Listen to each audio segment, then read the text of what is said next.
Welcome to the module on co-teaching, selecting a whole group instructional approach. My name is Ramona Karstner, and I'm the Director of Special Education of the Central Kentucky Educational Cooperative.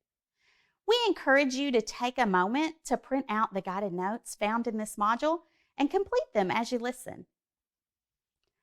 On this slide, you see the 6 major co-teaching instructional approaches.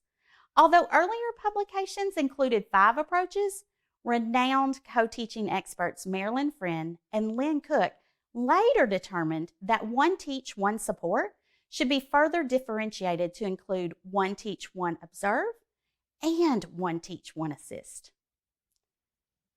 During co-teaching, teachers and students are arranged in a variety of ways based on student needs and instructional content.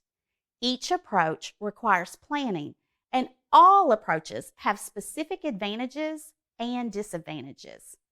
In the early stages of team development, it is common for teachers to select a single instructional approach. However, this selection should not be the only approach used. It's recommended that a team become comfortable with 2 to maybe 3 approaches and practice shifting between each during an instructional session. In this module, we're going to focus on whole group instructional approaches. 2 of these approaches, the one teach, one observe, and one teach, one assist, they require low planning, and they're most often used in the early stages of co-teaching. Team teaching is considered the most difficult approach because of the amount of planning and the content expertise required. When selecting an approach, it's important that team members reflect on current instructional needs as well as the behavior and the motivation of their students. Listen as one co-teaching team talks about how they select an approach. I think it really just depends on the outcome of what the lesson is. A lot of it's, we're with Reading Wonders, it's scripted. Mm-hmm. So we have to look at that to really decide what we're going to do. And then there's a lot of assessments, and we just look at what's working, what's not working, we move forward from there.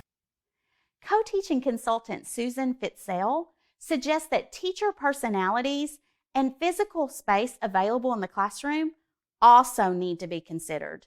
For example, if a teaching team uses parallel teaching a lot, a second whiteboard needs to be installed in the classroom so that both teachers have easy access to a whiteboard. Or if space is limited and transitions are difficult, consider having the adults rotate during station teaching rather than the students. The one teach, one assist approach is often used in the beginning stages of a team's development, and one advantage of this approach is that the teacher who is assisting can identify and assist students who need additional support or enrichment.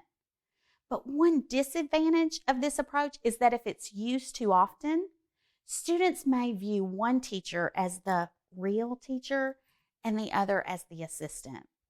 If one teacher, typically the special ed teacher, is not considered the real teacher, students may get the impression that students who require more assistance are not really part of the class.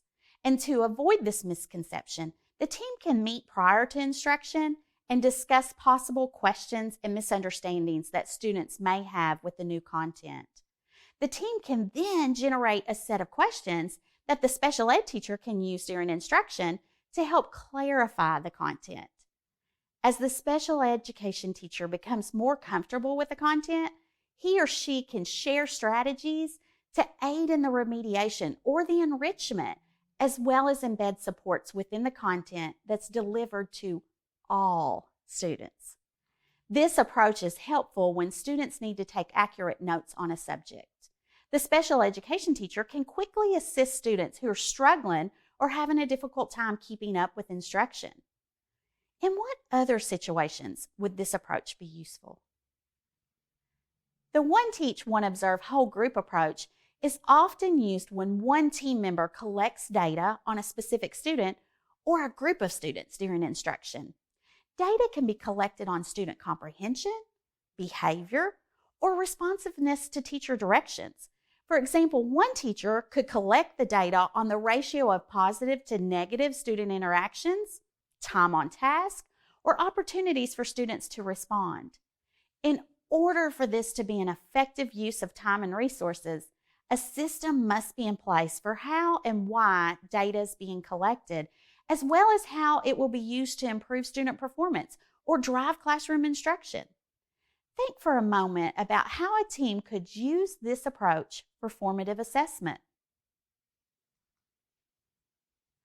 When doing a formative assessment, one teacher could pose a question or a problem to the whole group, and the other could circulate and collect data on student performance. The teacher who's collecting data can do this electronically or simply by circulating and observing student work.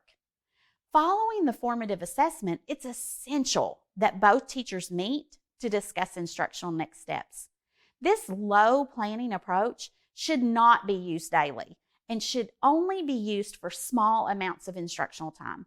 When it's used too often, students may find the observations distracting and begin to see one teacher as more of an instructional assistant. As we've discussed, all of these approaches have advantages and disadvantages. Listen to Rebecca Metcalf explain why it's important for the special education teacher to be actively involved from the beginning of the co-teaching experience.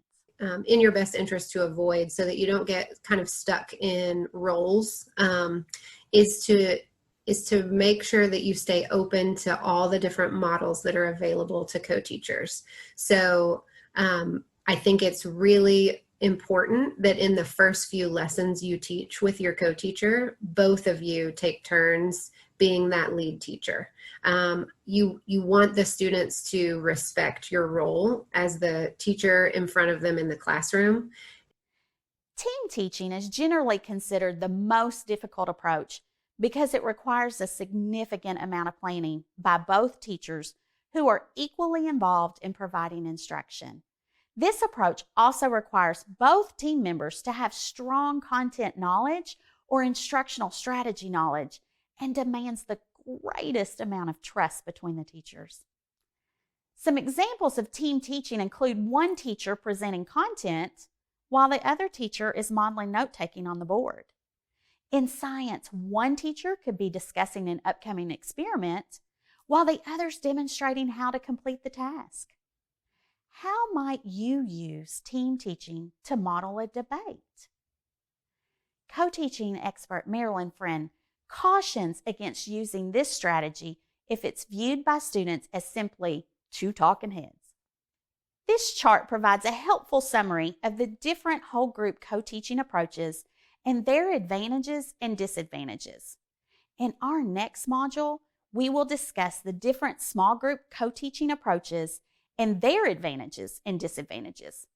Thank you for taking time to view this module, and be sure and explore the other co-teaching modules in this series.